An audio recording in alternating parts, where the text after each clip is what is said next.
Save RDT మహాపాదయాత్ర రెండో రోజుకు చేరుకుంది. అనంతపురం జిల్లా బ్రహ్మసముద్రంకు చేరుకున్న మహాపాదయాత్రలో రైతులు, రైతు కూలీలు పాల్గొన్నారు. కేంద్ర, రాష్ట్ర ప్రభుత్వాలు ఎఫ్ఆర్సీఏను పునరుద్ధరణ చేయకపోతే అభివృద్ధి పనులు ఆగిపోతాయన్నారు మాజీ ఎంపీ తలారి రంగయ్య. బడుగు, బలహీన వర్గాలకు చెందినవారు తీవ్రంగా నష్టపోతారన్నారు.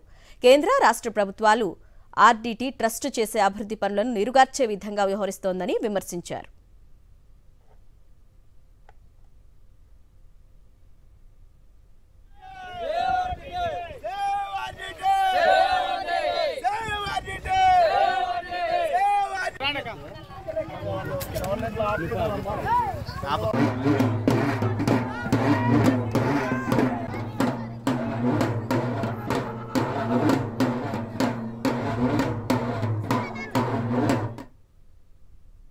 ఎన్నో సంవత్సరాల నుంచి ఇక్కడ పేదల్ని, అలాగే ఈ పేద ప్రాంతమైన కళ్యాణదుర్గాన్ని, అలాగే అనంతపురం జిల్లాని ఆర్డీటీ ఎన్నో సేవలు ఇస్తూ ఆదుకొని ఉంది.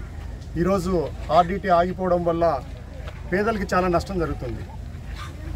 ప్రభుత్వానికి ప్రజలు ఎంతో నమ్మకంతో కేంద్ర, రాష్ట్ర ప్రభుత్వాలకి సీట్లు, ఓట్లు ఇచ్చినారు.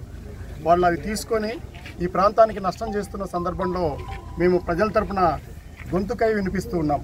ప్రజల కష్టాలని ఆర్డీటీ తీరుస్తుంది కాబట్టి అలాంటి ఆర్డీటీకి రెన్యువల్ కాకపోవడం వల్ల ప్రజలకు చాలా నష్టం జరుగుతుందనే ఉద్దేశంతో మేము పెద్ద ఎత్తున ఈ ఉద్యమాన్ని తీసుకున్నాం.